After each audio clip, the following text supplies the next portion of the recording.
गिनती की किताब 25 अध्याय 1 से 3 तक। हम इजरायली सित्तीम में रहते थे और वे लोग मुआबी लड़कियों के संग कुकर्म करने लगे। और जब उन स्त्रियों ने उन लोगों को अपने देवताओं के यज्ञों में न्योता दिया, तब वे लोग खाकर उनके देवताओं को दंडवत करने लगे। यूं इजरायली बालपूर देवता को पूजने लगे। तब यहोवा का कोप इजराइल पर भड़क उठा। हम पिछले दिनों से गिनती 23 और 24 अध्याय सीख रहे थे, जिसमें परमेश्वर ने कहा एक ऐसी जाति है जो अकेली बसी रहेगी और अन्य जातियों से क्या नहीं खाएगी, मेल नहीं खाएगी। अलगदाई में चलने के लिए बुलाए गए लोग हैं, पवित्रताई में चलने के लिए बुलाए गए लोग हैं, परंतु इंसान का अभी तक पाप से क्या नहीं हुआ था, छुटकारा नहीं हुआ। क्रूस पर आकर एक व्यक्ति का पाप की उस ताकत से क्या होता है, छुटकारा होता है। तब इसकी सोच बदलती है, तब इसका नजरिया बदलता है। लेकिन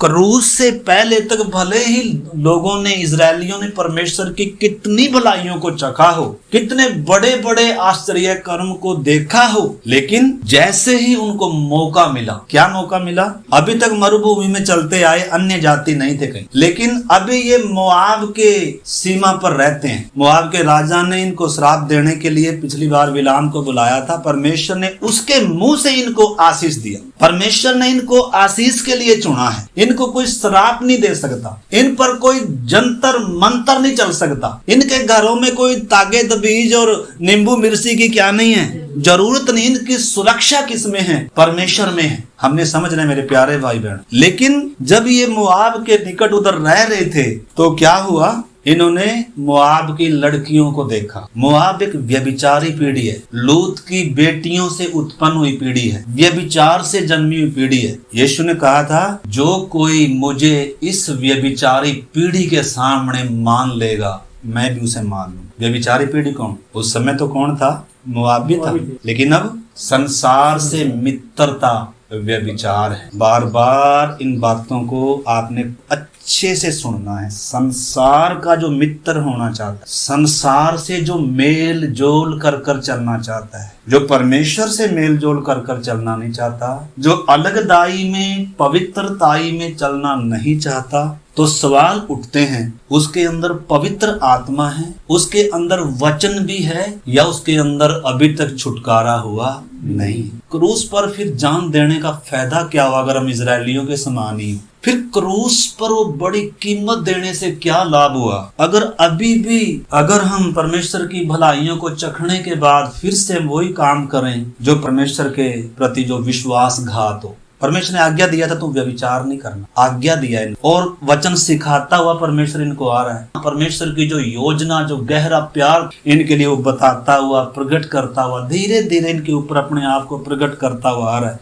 और एक ऐसे राज्य की तरफ लेकर जा रहा है जहां परमेश्वर इनके बीच में वास करेगा, जहां परमेश्वर इनको दुनिया के लिए आशीष का कारण बनाएगा, जहां परमेश्वर इस जाति को जगत के लिए रोशनी बनाएगा। जगत के लोग इनके द्वारा सच्चे परमेश्वर को जानेंगे। परमेश्वर उस मन से, परमेश्वर उस योजना से इनको उधर से लेकर आ रहा है। लेकिन इनका काम ये क्या कर रहे हैं, देखो, अन्य जातियों के साथ क्या कर रहे हैं, उनके वो न्योता दे रहे हैं। इनको ब्याह शादियों में क्या दे रहे हैं, न्योता दे रहे हैं। और ये किधर जा रहे हैं? आज बहुत सारे विश्वासी प्रार्थना छोड़कर शादियों में जाते हैं, और जब शादियों में जाते हैं उनका कोई कह नहीं सकता ये अन्य जाति है या विश्वासी है।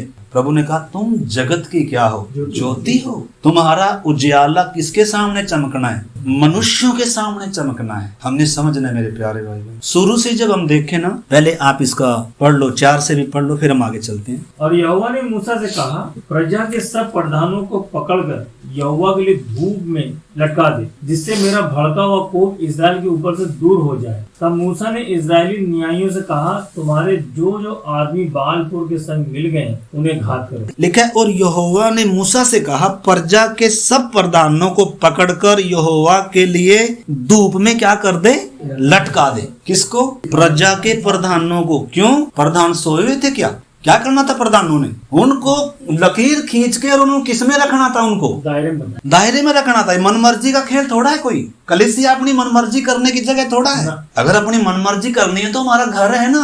यीशु के पीछे चलना है तो मनमर्जी, यीशु ने कहा अगर कोई मेरे पीछे चलना चाहता तो पहले तो अपनी मनमर्जी करना छोड़ दे। अपनी मनमर्जी करना छोड़े भाई जी। अगर अभी भी अपनी मनमर्जी करने का विचार है तो लिखा है फिर वो मेरी मर्जी के लिए कहा। हमने समझना देखो बातों को, वचनों को। आज शैतान नहीं चाहता कोई वचन को सही रीति से समझे। संगति में आ जाएं, गीत गाएं, प्रार्थना करें, आशीष पाकर चले जाएं। शैतान चाहता है बस यही करते रहे। शैतान कभी नहीं चाहेगा कि लोग सत्य को जानें। क्यों? क्योंकि सत्य उन्हें क्या करेगा? आजाद करेगा। तो प्रधानों को धूप में लटकवा दिया। तो प्रधानों के ऊपर भी जिम्मेदारी है भाई। कुछ लोग बोलते हैं ये हम ही इतना बोलते हैं। मेरे प्यारे भाई बहनों, हमने समझना है बातों। धूप में लटका दिया। और तब मूसा ने इजरायली न्यायियों से कहा तुम्हारे जो जो आदमी बाल पोर के संग मिल गए हैं उनका क्या करो? उनको समझाओ। क्या कर दो? मारो उनको। आज तो हम इधर बैठे हैं आराम से। इजरायलियों में हम ऐसा कोई बैठ नहीं सकता था भाई जी। कोई गलती किया है ना तो निर्दोष बछड़े को, बकरे को लेकर आ रहा है वेदी के पास, मंदिर में मिलाप के तंबू में अपने पापों को मान रहा है रो रो कर, नहीं तो मर जाएगा। पाप की मजदूरी क्या है? आज पाप को हम बहुत हल्के में ले रहे हैं। पाप आज हमारे लिए कोई पाप लगता नहीं है। आज का जमाना ऐसा आ गया क्योंकि पाप को प्रकट ही नहीं कर रहा कोई। यीशु के पास भी इसलिए लोग आ रहे हैं ताकि क्या मिल जाए? आशीष। अरे भाई यीशु पापियों के लिए आया, उनको पाप से छुड़ाने के लिए आया, उनका परमेश्वर से मेल कराने के लिए आया। लेकिन आज यीशु के पास लोग आ तो रहे हैं लेकिन किसके लिए आ रहे हैं? परमेश्वर की मर्जी के लिए समर्पण नहीं है। तो इधर जो पाप आया इजराइल के जीवन में, आप आगे पढ़ लीजिए और थोड़ा सा ब्रदर 6 से भी पढ़े हम। तब इजरायलियों की सारी मंडली मिलाप वाले तंबू के द्वार पर रो रही थी। तो एक इजरायली पुरुष मूसा और सब लोगों की आंखों के सामने एक निगहानी स्त्री को अपने साथ अपने भाइयों के पास ले आया। इसे देखकर एलियाजर का पुत्र पिनहास जो हारून का याजक का पोता था, उसने मंडली में से उठकर हाथ में एक बर्छी ली और उस इजरायली पुरुष के डेरे में जाने के बाद वह भी भीतर गया और उस पुरुष और उस स्त्री दोनों के पेट में बर्छी भेद दी। इस पर इजरायलियों में जो मरी फैल गई थी वह थम गई और मरी से 24,000 मनुष्य मर गए। देखना इधर दृश्य देखो कितना भयानक है। ये वो लोग हैं जिनको परमेश्वर छुड़ाए ले आ रहा है, जिनको दूध और मधु के देश में प्रवेश करने के लिए परमेश्वर क्या है? कह रहा है कि मैं तुम्हारे आगे आगे चल रहा हूँ। लेकिन इनका देखो मन, इनका परमेश्वर की इच्छा से, परमेश्वर के मतलब खुशी से ऐसा लगता है ऐसे लोगों को कोई दूर दूर से क्या नहीं है, अलगदाई से कोई मतलब नहीं है, पवित्रताई से कोई मतलब नहीं है। अन्य जातियों के ब्याह शादियों में न्योते में जा रहे हैं और कैसे बनकर जा रहे हैं? उन्हीं के समान बनकर जा रहे हैं। और जब जा रहे हैं तो क्या लेकर आएंगे? इधर से एक लिखा, एक पुरुष किसको लेकर आया? मिद्यानी लड़की को लेकर आ रहा है। लव मैरिज करके आ रहे हैं कलीसिया में, लव मैरिज करके आ रहे हैं। लव मैरिज कलीसिया में चलता नहीं, ये व्यभिचार है, ये पाप है। आजकल तो जमाना ही ये आ गया, अपने मन मर्जी से क्या करते हैं, पसंद करते हैं, परंतु ये व्यभिचार है। ये परमेश्वर के साथ विश्वासघात है। परमेश्वर क्या नहीं करेगा? इसलिए अगर सच्चा पश्चाताप नहीं है, रो रो कर फूट फूट कर रोए नहीं है, पाप को अपने जीवन से अलग नहीं किया, पाप का रास्ता छोड़ा नहीं है, क्योंकि पाप की मजदूरी मौत है। तो इधर मरी जो फैल गई थी वो कैसे रुकी? लेवी ने, क्या नाम है इसका? पिनहास। आपको मालूम है लेवियों के अंदर पवित्रताई के लिए क्या है? जलन है। सब इजरायलियों के अंदर पवित्रताई की जलन नहीं है। परमेश्वर अपनी सेवा किन्हें देता है? हमने समझना है, जिनके अंदर पवित्रताई के लिए, जिनके अंदर अलगदाई के लिए जलन है। तो पिनहास ने क्या किया? बर्छा लेकर उसको, लड़के को भी लड़की को भी, दोनों के पेट में गोंफ दिया। उधर मरी थम गई। परमेश्वर का जो क्रोध था किस पर गिर गया? 10 वचन। तब यहोवा ने मूसा से कहा, हारून याजक का पोता एलियाजर का पुत्र पिनहास, जिसे इजरायलियों के बीच मेरी सी जलन उठी, मेरी सी जलन उठी, उसने मेरी जलजलाहट को उन पर से यहाँ तक दूर किया है कि मैंने जलकर उनका अंत नहीं कर डाला। इसलिए तू कह दे कि मैं उससे शांति की भाषा बांधता हूँ। हे मूसा, तो उस व्यक्ति को जिसके अंदर पवित्रताई के लिए जलन है, जिसके अंदर अलगताई के लिए जलन है, जो कलीसिया में, जो मंडली में पाप को बर्दाश्त नहीं कर सकता, उससे बोल परमेश्वर तेरे साथ क्या बांधता है? शांति की वाचा बांधता है, क्योंकि उसके अंदर मेरी सी जलन है। और उसने क्या किया है, इजरायलियों के लिए प्रायश्चित किया है, प्रायश्चित हो गया, मरी थम गई। और कितने लोग मर गए? 24,000 लोग मर। पास्टर लोग भी प्रार्थना कर रहे हैं, प्रभु तुझे आशीष दे। आपको मालूम है कलीसिया में किसके लिए भी, किन की भी शादियां पड़ी जा रही हैं, जो मतलब लड़की लड़की से शादी कर रही है और लड़का लड़के से शादी कर रहे हैं, पादरी लोग उनको क्या कर रहे हैं, आशीष दे रहे हैं। ऐसा घृणित पाप कलीसियाओं में हो रहा है। पादरी लोग क्या कर रहे हैं, उनको उनकी शादी पढ़ रहे हैं, उनको क्या दे रहे हैं, आशीष दे रहे हैं। आज ऐसा जमाना आ गया, कितना खतरनाक समय में हम आए हुए हैं। पाप रोग की तरह,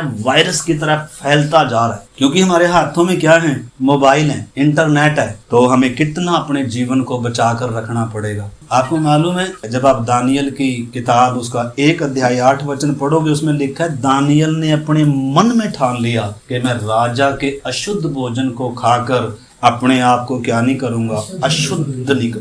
मन में ठान लिया। जब तक हम मन में कुछ बातों को ठानेंगे नहीं, हम मन में ठानते नहीं है। हम अभी जैसे प्रार्थना में आए और प्रार्थना में से उठते फिर से मोबाइल पकड़ लिया, फिर से अपना चलो जी, फिर से उसी दुनिया में। थोड़ी देर के लिए हम विश्वासी दिख रहे थे और घर जाते ही तो किसको धोखा दिया?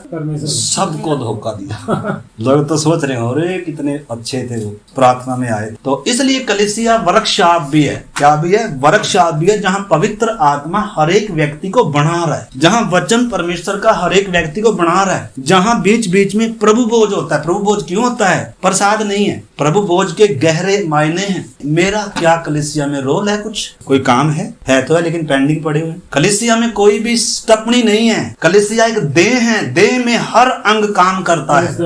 अगर कोई काम नहीं कर रहा वो मरा हुआ है। अगर कोई कलीसिया में काम नहीं कर रहा, अगर कोई कलीसिया में जुड़ा हुआ नहीं है, देह के साथ जुड़ा हुआ नहीं है, तो वो कलीसिया है। भाई यीशु मसीह कलीसिया बनाने आया, धर्म बनाने थोड़ा आया, संस्थाएं बनाने थोड़ा आया। आज तो ये फलानी संस्था है, ये फलाना ग्रुप है, तो आपस में एक दूसरे से कोई क्या ही नहीं खाता, मेल ही नहीं खाता। कहीं तो प्रभु भोज ही नहीं है। हमने समझना है मेरे प्यारे भाई बहन, क्या बना दिया गया मसीह मार्ग को? जैसे कैसे जाओ, संसार में खाओ पियो और संडे के दिन किधर आ जाओ और आराधना करके जाओ।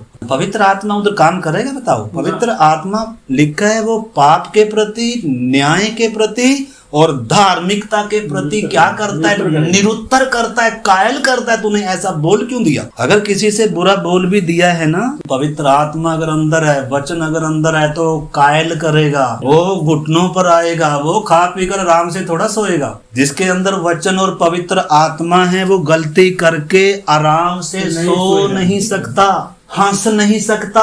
अगर हंस रहा है, अगर आराम से खा पी कर सो रहा है, तो फिर उसने पवित्र आत्मा अगर अंदर है भी है, तो उसको पूरा पिंजरे में क्या करके रखा हुआ है? कैद करके रखा हुआ है, शोकित और दुखी करके रखा हुआ है। और एक दिन चला जाएगा बीज लेकर, और फिर इसको गलती करते समय भी एहसास नहीं आएगा, मजा आएगा, फिर पाप में मजा लेने लगेगा। ये जिसके अंदर वचन है, पवित्र आत्मा है, वो पाप में मजा नहीं ले। अगर गलती हो भी गई, पांव फिसल भी गया, कीचड़ में चला भी गया। आपको मालूम है कीचड़ में एक तो सूअर होता है और एक बछड़ा या बकरी होती है। दोनों में जमीन आसमान का फर्क है। अगर एक बछड़ा बकरी अगर कीचड़ में चले जाते हैं, तो वो निकलने के लिए क्या कर रहे हैं? झटपटा रहे हैं, कोई निकाले मुझे, कोई निकाले मुझे यहाँ से।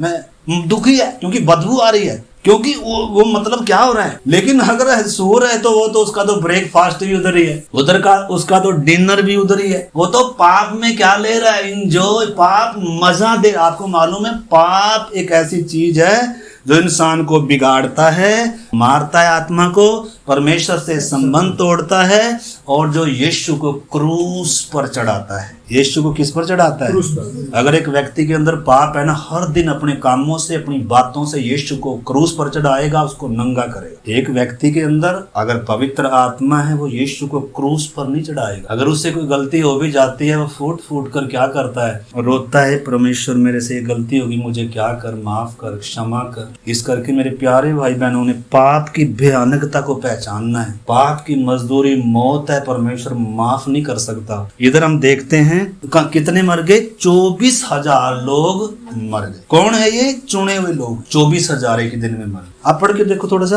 पहला कुरिन्थियों 10 का, ये हमारे लिए भी है या इजरायलियों के विषय में बताया गया। पहला कुरिन्थी 10 अध्याय 8 वचन। और न हम व्यभिचार करें जैसा उनमें से कितनों ने किया और एक दिन में 23,000 मर गए। कितने मर गए? हम ना करें, मतलब उन्होंने किया वो हमारे लिए रखा हुआ, भाई इन्होंने यह किया तुम ऐसा करना।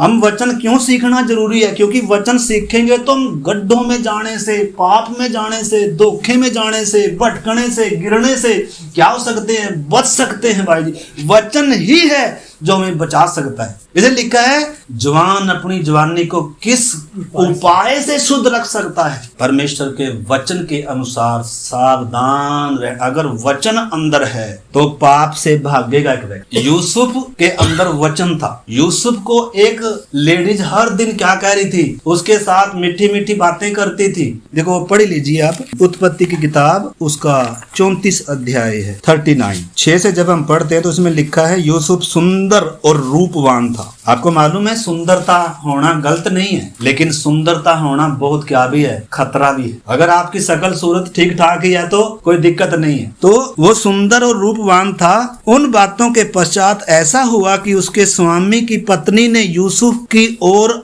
आंख लगाई, कुदृष्टि डाली और कहा मेरे साथ सो। पर उसने अस्वीकार करते हुए अपने स्वामी की पत्नी से कहा, सुन, जो कुछ इस घर में है मेरे हाथ में है, उसे मेरा स्वामी कुछ नहीं जानता और उसने अपना सब कुछ मेरे हाथों में सौंप दिया है। इस घर में मुझसे बड़ा कोई नहीं और उसने तुझे छोड़ जो उसकी पत्नी है मुझसे कुछ नहीं रख छोड़ा। इसलिए भला मैं ऐसी बड़ी दुष्टता करके परमेश्वर का अपराधी क्यों बनूं? इधर भी एक नौजवान है, इसको भी मौका है पाप करने का। कोई नहीं है, जहाँ ये काम करता है वहाँ उस मालिक की पत्नी है और हर रोज उसको फंसाने के लिए डोरे डाल रही है, हर रोज उससे बातें करती है, परंतु उसका मन क्या नहीं कर पाई, वो जीत नहीं पाई। और आखिर में जब वो सारे जोर लगा लिए, उसने ऐसा करने से मना कर दिया। और तब आप देखें आगे लिखा है, और ऐसा हुआ कि वह प्रतिदिन यूसुफ से बातें करती रही, पर उसने उसकी न मानी कि उसके साथ लेटे या उसके संग रहे। एक दिन क्या हुआ कि यूसुफ अपना कामकाज करने के लिए घर में गया और घर के सेवकों में से कोई भी घर के अंदर न था। तब उस स्त्री ने उसका वस्त्र पकड़कर कहा, मेरे साथ सो। एक दिन मौका मिल गया हमें। जिस दिन घर में कोई ना हो उस दिन हम क्या करते हैं? वो है हमारा असली जीवन। सबके साथ तो हम क्या हैं, लेकिन अकेले में आप क्या करते हैं? आपके हाथ में मोबाइल है, मोबाइल पर इंस्टाग्राम है, फेसबुक है, ओ क्या क्या है। जब आप अकेले हैं जब क्या करते? वो है आप जो असली है ना, वास्तव में वो ही है। सबके बीच में थोड़ा हम करेंगे। हम कब करेंगे? जब घर में कोई नहीं है। यूसुफ एक ऐसे समय आ गया घर में कोई नहीं है, बस कौन ही है। तब उस स्त्री ने उसका वस्त्र पकड़कर कहा, मेरे साथ सो। पर वह अपना वस्त्र उसके हाथ में छोड़कर भागा और बाहर निकल गया। यह देखकर कि वह अपना वस्त्र मेरे हाथ में छोड़कर भाग गया, उस स्त्री ने अपने सेवकों को बुलाकर कहा, देखो वह इब्री, मतलब उस पर झूठे इल्जाम लगा दिए और अलगदाई के कारण, पवित्रताई के कारण, वचन के कारण, प्रभु के कारण उस नौजवान लड़के को आपको मालूम है कितने साल जेल की चक्की पीछनी पड़ी। पोतीफर की पत्नी के साथ अगर वो पाप कर लेता तो उसको चक्की नहीं पीछनी पड़ती, उसका ओहदा और शायद ऊंचा हो जाता। घर में मौज मस्ती से आराम से पाप में सुख भोग सकता था। लिखा मूसा जब सियाना हुआ उसे पाप में थोड़े दिन के सुख भोगने से पाप सुख देता है, फेसबुक सुख देता है, इंस्टाग्राम सुख देता है। अन्यथा आपका कोई काम है इंस्टाग्राम पे? बाइबल को तो दिन भर पढ़ने का मन नहीं है। जब आप अकेले हैं तब पता चलता है आप वास्तव में क्या है। यूसुफ जब अकेला है तब पता चला वास्तव में इसके अंदर वचन है, ये पिघलने वाला नहीं है। भाग गया छोड़कर, कह रहा मैं परमेश्वर का अपराधी बनूं? हमें तो मौका मिलेगा चोरी करने का, मौका मिलेगा घपला करने का, मौका, बस मौका मिलने की देर। हम वास्तव में मौका ढूंढते रहते हैं। हम गलती कई बार क्यों नहीं करते? मौका ही नहीं मिल रहा। मौका नहीं मिल रहा तो अगर मौका मिल जाए तो काश कोई लड़का होता मुझे भी हेलो करता, काश कोई लड़की होती मुझे भी, मतलब सपने हैं। ऐसा तो नहीं हम में से कोई। कलीसिया में हमने समझना मेरे प्यारे भाई, नौजवान बच्चे हैं और आजकल फेसबुक, इंस्टाग्राम, व्हाट्सएप ये पाप को परोस रहा है। क्या परोस रहा है? पाप परोस रहा है, पाप, फ्रेंडशिप। और क्या चल रहा है आपको मालूम है? ये व्यभिचार है, ये पाप। यीशु ने कहा, पहले कहा गया था कि व्यभिचार नहीं करना। मैं तुमसे कहता हूँ अगर कोई किसी स्त्री पर कुदृष्टि डाले, अपने मन में गंदे विचार, अगर किसी को गंदी नजर से देखे तो तू अपने मन में क्या कर चुका है? व्यभिचार कर चुका। आज तो इस पे कितना पोर्नोग्राफी आ गया, कितना कुछ है। मतलब पाप दुनिया में बढ़ता जा रहा है। आज तनों पर कपड़े नहीं है लड़के लड़कियों के, आज शरीर को दिखाने का फैशन है। कपड़ा तन ढांपने के लिए होता है, लेकिन आज कितना बुरा जमाना मेरे प्यारे भाई बहनों आ गया। जैसे जैसे प्रभु का आगमन निकट होगा वैसे वैसे पाप और भी क्या करेगा? बढ़ता जाएगा। और पाप इंसान को बिगाड़ रहा है, बर्बाद कर रहा है और परमेश्वर के न्याय के लिए तैयार कर रहा है। हमने समझना है पाप कितना भयानक है। वायरस जब चला था कोरोना का, तो उस वायरस से बचने के लिए हम क्या कुछ नहीं करते थे? करते नहीं थे क्या? हाथों को सैनिटाइज करते थे, सोशल डिस्टेंसिंग रखते थे। क्या पाप से नहीं डरना चाहिए? पाप से घृणा नहीं होनी चाहिए? पाप को प्यार करना चाहिए। अगर पाप से घृणा नहीं है तो बचने का कोई रास्ता। अगर प्रभु से प्यार है तो पाप से घृणा है। दो तलवार एक म्यान में रह नहीं सकती। एक व्यक्ति अगर पाप में सुख ले रहा है, संसार में सुख ले रहा है, अपनी इच्छा अभिलाषाओं में सुख ले रहा है, तो फिर उसके अंदर प्रभु का वचन का, पवित्र आत्मा का काम और वो प्रेम कैसे हो सकता है मेरे प्यारे भाई? यीशु के बारे में लिखा है उसने धार्मिकता से प्रेम और दुष्टता से, बुराई से क्या रखा? बैर रखा। इधर हम देखते हैं, आप दानियल 1 अध्याय 8 पढ़ना, उसमें लिखा दानियल ने अपने मन में ठान लिया कि मैं अब से ये काम नहीं करूंगा। यूसुफ ने अपने मन में ठान लिया कि मैं ये काम नहीं करूंगा। मूसा ने अपने मन में ठान लिया कि मैं ये काम नहीं करूंगा। पाप में थोड़े दिन सुख भोग सकता था, आनंद से मजे से रह सकता था, लेकिन उसको मालूम था, इसलिए वो उधर से भाग गया। तो हम क्या करेंगे? इजरायलियों ने क्या किया? इजरायलियों को जैसे ही लड़कियां दिखी उन्होंने मित्रता करी और मित्रता धीरे धीरे बढ़ गई। और फिर क्या किया? वो उनको अपने यज्ञों में, अपने देवताओं के न्योता दे रही है उनके यज्ञों में, और उधर जा रहे हैं और व्यभिचार कर। मतलब कितनी, देखो ना, पूरा स्टैंडर्ड ही क्या कर दिया, चुनी हुई प्रजा का पूरा स्टैंडर्ड ही कीचड़ में डाल दिया। इसलिए परमेश्वर कह रहे हैं इनको क्या करो? खत्म करो, सब घात करो इनको। और एक दिन में 24,000 लोग मर गए। तो परमेश्वर हमें भी, मेरे प्यारे भाई बहनों, हमें भी संसार में जरूर रखा है परमेश्वर ने, परंतु संसार की रीति पर चलने के लिए नहीं, संसार के सदृश्य बनने के लिए नहीं, संसार से मित्रता करने के लिए नहीं। लिखे तुम संसार के सदृश्य ना बनो। तुम्हारी बुद्धि के नए हो जाने से तुम्हारा चाल चलन भी क्या होता जाए? बदलता जाए। जो कोई संसार का मित्र होना चाहता है वो अपने आप को परमेश्वर का बैरी बना। आपने और मैंने, मेरे प्यारे भाई बहनों, इन चीजों को समझना है। आपको मालूम है, जब सबसे पहले हम देखते हैं उत्पत्ति 6 अध्याय में, जब हम पढ़ते हैं ना, परमेश्वर के पुत्रों ने मनुष्य की पुत्रियों को जब देखा तो मोहित हो गए। वो पढ़ लीजिए, कैसे जल पर ले आया। परमेश्वर का न्याय कब गिरता है? कैसे पाप मनुष्य को परमेश्वर के न्याय के लिए तैयार कर रहा है। मनुष्य की दुष्टता जब हम देखते हैं, उधर इजरायलियों की दुष्टता देखी, इधर मनुष्य जाति की दुष्टता देखते हैं। जब 6 का हम पढ़ते हैं, 1 से लिखा, जब मनुष्य भूमि के ऊपर बढ़ने लगे और उनके बेटे बेटियां उत्पन्न हुई, तब परमेश्वर के पुत्रों ने मनुष्य की पुत्रियों को देखा कि वे सुंदर हैं, और उन्होंने जिस जिसको चाहा उससे क्या कर लिया?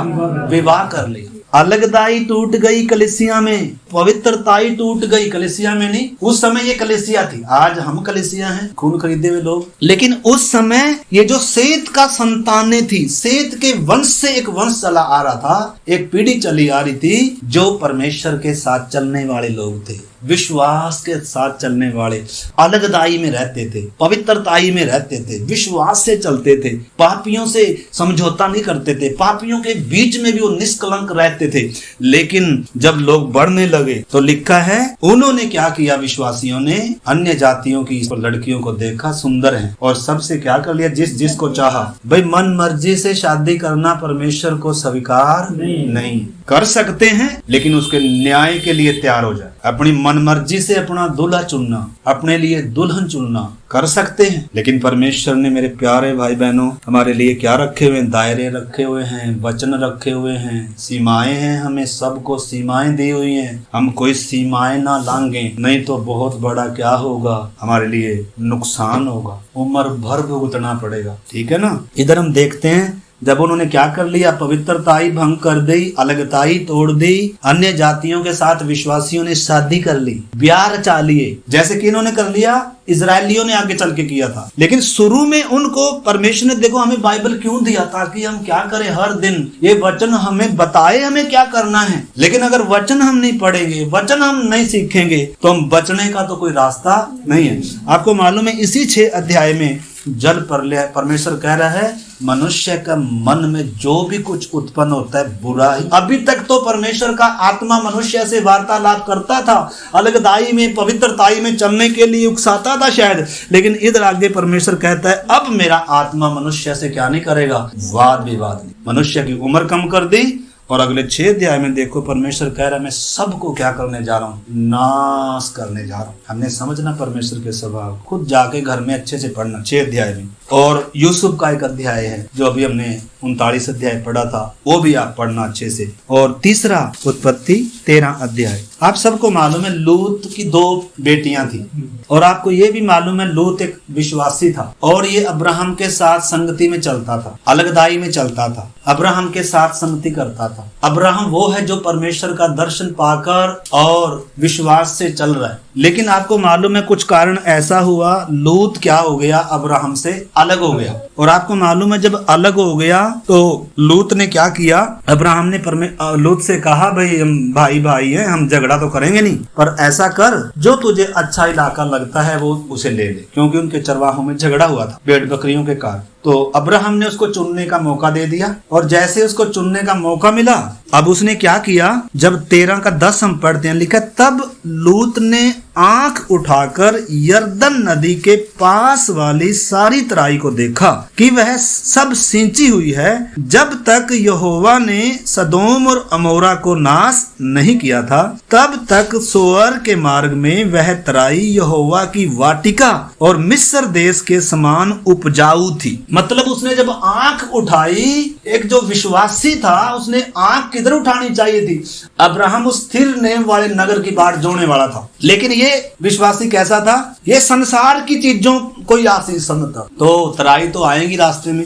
मौके तो आएंगे, इजरायलियों के लिए सतीम तो आएगा, और इनके लिए भी क्या आया, लूत के लिए भी चुनाव करने का मौका आया। तो इसने कौन सा मार्ग चुना, लिखा है लूत ने आंख उठाकर यरदन की नदी के पास वाली सारी तराई को देखा, और इसका मन क्या हो गया, बेईमान हो गया, और वो उसने इलाका चुन लिया। लेकिन इसको ये मालूम नहीं था, शायद ये सोचता होगा मैंने तो बहुत अच्छा फैसला लिया। लेकिन आप देखें 11 वचन, इसलिए लूत अपने लिए यरदन की सारी तराई को चुन के पूर्व की ओर चला गया, और वो एक दूसरे से अलग हो गए, संगति से अलग हो गए, विश्वासी से अलग हो गए, जिससे परमेश्वर बात करता था उस व्यक्ति से वो अलग हो गया। आज अलग होने का बहुतों को क्या रहता है, मन रहता है, अरे अपनी मर्जी से चलेंगे, अपनी इच्छा से चलेंगे, जब तक ये बुढ़ा खड़ूस हमारे पास रहेगा तब तक तो हमें कुछ करने नहीं देगा, ये हमें मजे करने नहीं देगा, हमें कुछ पहनने नहीं देगा, हमें कुछ ओढ़ने नहीं देगा, हमें कुछ देखने नहीं देगा, हमें कुछ सुनने नहीं देगा, ये करो वो करो ये करो। तो उनको तो मौका मिलते ही किधर गए, संसार में गए। किधर गए,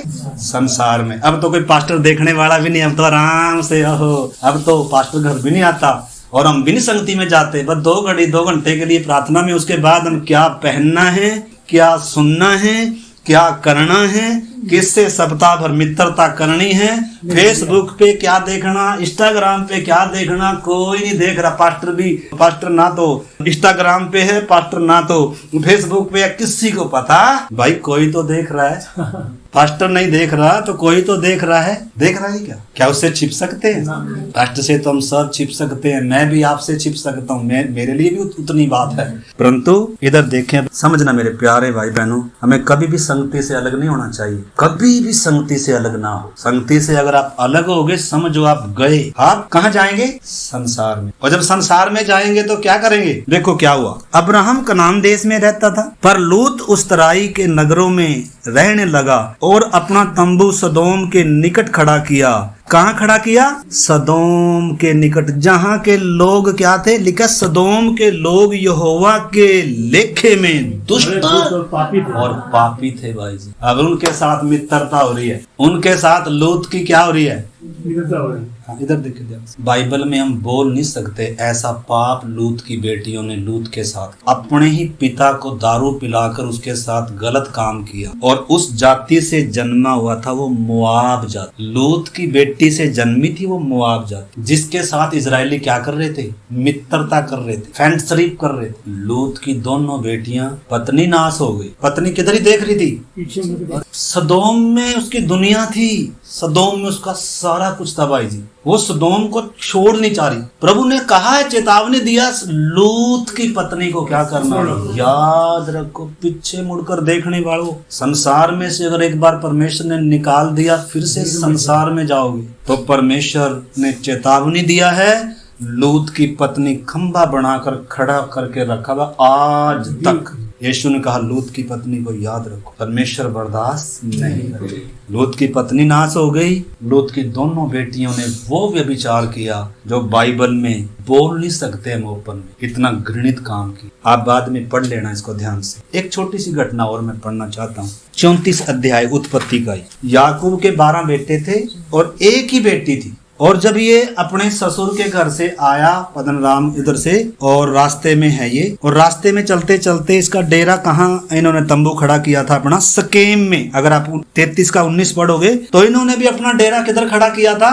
सकेम में खड़ा किया था। कई बार परमेश्वर हमें मौका, मतलब हमें ऐसा माहौल परमेश्वर ही आने देता है, तभी तो हमारा असली जीवन प्रकट होगा। हम असली में हैं क्या? दारू होगी तभी तो दारू पीने वाले हैं या छोड़ने वाले हैं, तभी तो पता चलेगा। इंसान आज्ञा तोड़ेगा या ना तोड़ेगा, उधर कोई अच्छा फल होना चाहिए था, तभी तो पता लगेगा। पाप करने के लिए कुछ साधन होगा तभी तो पता चलेगा भाई हम पाप करेंगे कि नहीं। मौका मिलेगा तभी तो पता चलेगा हम करेंगे या नहीं करेंगे। तो इधर हम देखते हैं, एक दिन लिया की बेटी दीना जो याकूब से उत्पन्न हुई थी, उस देश की लड़कियों से भेंट करने निकली। किस देश की लड़कियों से? अन्य जातियों से मिलने जुलने निकली ये बहन जी। कौन है? कुंवारी लड़की है विश्वासी की, लेकिन अन्य जातियों से क्या कर रही है?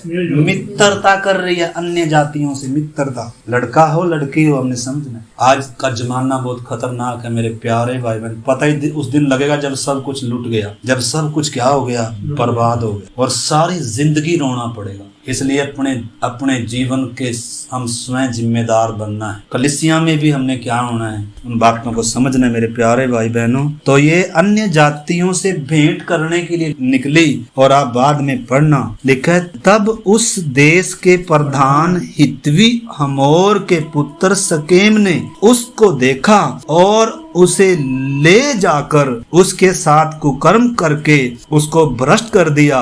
तब उसका मन उसकी बेटी दीना से लग गया और उसने उस कन्या से प्रेम की बातें करी और उससे प्रेम करने लगा। देखो क्या कर रहा है, इस बहन जी को क्या कर दिया? पूरा भ्रष्ट कर दिया। ऐसी कोई कर सकता है क्या? है कर सकता है जब तक खुद की इच्छा ना। यूसुफ के साथ कोई नहीं कर पाया, मूसा के साथ कोई नहीं कर पाया। बहुत सारे उदाहरण हैं। इसका मन था, अरे यहाँ तो सारा दिन बापू के तंबू में, थोड़ा देखते हैं बाहर निकल कर, बाहर की दुनिया भी देखते हैं, किसी से मिलते जुलते हैं, मित्रता बनाते हैं। और जब मित्रता बनाई तो कैसी बनाई? पूरी लुट गई, भ्रष्ट कर दिया। और तब भी चिल्लाई नहीं, तब भी पश्चाताप नहीं आया, और क्या ही कर दिया? उसके साथ मित्रता ही होगी। आपको मालूम है जितना पाप दुनिया में बढ़ रहा है, जिसके साथ क्या करते हैं, मतलब प्यार की बातें करते हैं, उसी को एक दिन आता है फ्रिज में टुकड़े टुकड़े कर काट काट कर पीस पीस लगाते हैं। कोई जड़ाकर मार रहा है, कोई किसी तरीके से मार रहा है। एक ने अभी एक हफ्ता नहीं हुआ, हिमाचल की बात है, ऐसा बड़ा वो जो लकड़ी काटने वाला है, पहले कुछ उनका कुछ चक्कर था, कुछ बात होगी तो उसने सबके बीच में ना बस स्टैंड पर क्या कर दिया, उस लड़के को कम से कम 10 उसके ऊपर मारे, ऐसे काट दिया। बड़ी मुश्किल लोगों ने उसको पकड़ा और पकड़ कर उसको क्या किया। ऐसे हजारों केस आज सुनने को मिल रहे हैं। पहले प्यार की बातें हुई और फिर क्या हुआ, किससे फ्रेंडशिप हुई। ये मोबाइल इतना घातक है। अगर इसमें व्हाट्सएप का आपको कोई काम है तो रखो, इंस्टाग्राम पे आपका कोई काम है तो रखो, अगर आपकी आत्मिक उन्नति हो रही हो। लेकिन आपकी आत्मिक उन्नति से कोई वास्ता नहीं है। आपको क्या करना भी, व्हाट्सएप का, फेसबुक का, इंस्टाग्राम का क्या करना, बताओ कोई काम है? वचन तो पढ़ने का टाइम नहीं, प्रार्थना करने का तो मन नहीं। हाँ, अगर आप प्रार्थना कर रहे हैं, हाँ अगर आप वचन पढ़ रहे हैं, हाँ अगर आपने ठान रखा है मैं अपने आप को शुद्ध रखूंगा, तो कोई गलत नहीं है। फेसबुक बहुत सारे दूसरों को देखते, फलाना क्या कर रहा है। आपको मालूम है दूसरों की गलती बोलने पर कितना मजा आता है। एक दिन परमेश्वर हमें नंगा करेगा अगर हम दूसरों की गलतियां बोलते हैं, अगर हम दूसरों के स्टेटस देखते हैं। हमने समझना मेरे प्यारे भाई बहन, परमेश्वर से कोई छिप नहीं सकता। इस करके आइए हमें इतना सच्चा पश्चाताप करते हुए प्रभु के लिए तैयार हों, अपने जीवन के रखवाले बने, कलीसिया के रखवाले बने, परिवार के रखवाले बने। आइए मेरे प्यारे भाई बहनों, जब पाप दुनिया में बढ़ता जा रहा है, बुराई जब चरम पर बढ़ती जा रही, वचन में लिखा धर्म के बढ़ने से बहुतों का प्रेम प्रभु के साथ ठंडा हो गया, लेकिन संसार से प्रेम बढ़ने लगेगा, संसार में की वस्तुओं से प्रेम बढ़ने लगेगा। आइए मेरे प्यारे भाई बहनों, एक निर्णय लेकर उठें, प्रार्थना के साथ उठें, अपने जीवन से उन बातों को काट कर अलग करें। जैसे उनको कहा गया, जो जो उनसे मिल गए हैं उनको अलग करो। आइए, अगर जहां जहां से भी पाप अंदर आ रहा है, दिमाग में आ रहा है, मन में आ रहा है, आंखों के द्वारा आ रहा है, बोलने के द्वारा आ रहा है, सुनने के द्वारा आ रहा है, आइए उन रास्तों को बंद करें। जैसे हम घर में से बिल बंद करते हैं, कोई सांप ना घुस जाए, दरवाजे की छोटी छोटी बित्थों में हम कपड़ा लगाते हैं, बिल बंद करते हैं, कोई सांप ना घुस जाए, कोई बिच्छू ना घुस जाए। ऐसे ही सांप की शकल में है पाप, आकर कहीं बैठ जाएगा कोने में। पाप मनुष्य की ताक में बैठा हुआ है। कैन को वही कहा गया, पाप तेरे द्वार पर छिपा रहता है और तेरे अंदर घुसने का प्रयास कर रहा है। उसकी लालसा तेरी हो रही है और तू उसका शिकार होने जा रहा है। उसने तेरा शिकार करना ठान लिया है। अगर तू सचेत नहीं रहेगा तो पाप तेरे द्वार पर छिपा रहता है, उसकी लालसा तेरी ओर है। कैन को चेतावनी देने के बाद भी वो नहीं समझा। हम भी इस चेतावनी को अनदेखा भी कर सकते हैं, ग्रहण भी कर सकते हैं। आइए मेरे प्यारे भाई बहनों, कलीसिया संसार में से अलग किए गए लोगों का झुंड है, खरीदे गए लोगों का झुंड है, लहू से धोए गए लोगों का झुंड है। हम भी एक दिन ऐसे ही थे, लेकिन प्रभु ने हमें दाम देकर खरीदा है। मैं एक वचन पढ़ूंगा, हम सब प्रार्थना में रहें। प्रकाशित वाक्य 22 अध्याय का 14 और 15 वचन मैं पढ़ता हूँ, आप सब सुने। धन्य हैं वे जो अपने वस्त्र धो लेते हैं। अगर कुछ गलती हुआ है तो अपने पापों को मान दें, छोड़ दें, अपने वस्त्रों को शुद्ध कर दें। उन्हें जीवन के वृक्ष के पास आने का अधिकार मिलेगा और वे फाटकों से होकर नगर में प्रवेश करेंगे, पर कुत्ते, टोने और व्यभिचारी और हत्यारे और मूर्ति पूजक और हर एक झूठ का चाहने वाला और झूठ का घड़ने वाला बाहर रहेगा, स्वर्ग नहीं देखे। आइए, अगर अभी पाप से छुटकारा नहीं, आइए अगर अभी तक पाप को हल्के में लेते हैं, अभी समय नहीं रहा। आइए मेरे प्यारे भाई बहनों, अभी मन फिराने का दिन है। आज ही पश्चाताप करने का दिन है। आज ही प्रभु को अपने हृदय में बुलाने का दिन है। प्रभु से कहें, प्रभु मुझे शुद्ध कर, मुझे छुड़ा मेरे पापों से, मेरे बुरी आदतों से, और मुझे अपने लिए तैयार कर ले। मुझे पवित्र आत्मा से भर दे। प्रभु मुझे तेरे वचन को पढ़ने का मन आए, प्रार्थना करने का मन आए। आइए सब मुख खोल कर प्रार्थना। पाप संगति को तोड़ता है, पाप प्राण को बिगाड़ता है, पाप आत्मा को मारता है, पाप को क्षमा नहीं किया जा सकता है। पाप की मजदूरी मौत है। क्या आज कोई निर्णय लेंगे यूसुफ के समान, दानियल के समान, सद्रक मेसक अबेदनगो ने ठान लिया, हे राजा हम तेरी खड़ी कराई मूर्ति के सामने दंडवत भी करें। आइए हम एक निर्णय लेकर उठें, आज के बाद प्रभु मैं ये करना नहीं चाहता, मुझे छुड़ा इस दलदल से, प्रभु इस बुरी आदत से। आइए हम सब जानते हैं अपने जीवनों को, आपकी प्रार्थना काम करेगी, दूसरे के लिए प्रार्थना करें। प्यारे प्रभु, आज के वचन के लिए आपका धन्यवाद करें। ये वचन किसी भी हृदय में प्रभु चुराया ना जाए। प्रभु जी, कोई भी हृदय इस वचन के लिए झाड़ियों से भरा हुआ ना हो, पथरीली जमीन का या मार्ग के किनारे का कोई भी मन और हृदय ना हो। अच्छी भूमि के समान प्रभु जी इस वचन को ग्रहण करते हुए और अपने मन में उत्तम और भले मन में संभाल कर रखने के लिए और प्रभु फल लाने वाले बन जाएं। हम सब पर आप ऐसा अनुग्रह करें, मुझ पर, हम सब पर प्रभु आप ऐसा अनुग्रह कर। इन दिनों हम आपकी बाट जोएं, उपवास करें प्रभु, प्रार्थना करें, वचन पढ़ें, संगति करें प्रभु, दूसरों का भला करें प्रभु, दूसरों को तेरे करीब लाने वाले बने और हम स्वयं भी तेरे करीब चलने वाले बने।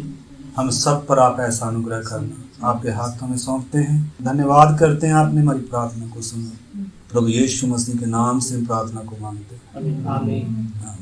अब हमारे प्रभु यीशु मसीह का अनुग्रह, पिता परमेश्वर का प्रेम और पवित्र आत्मा की संगति सहभागिता हम सबों के साथ और तमाम दुनिया भर में प्रभु के लोगों के साथ यीशु के आगमन तक होता रहे, आमीन। सबको जय मसीह की मांग।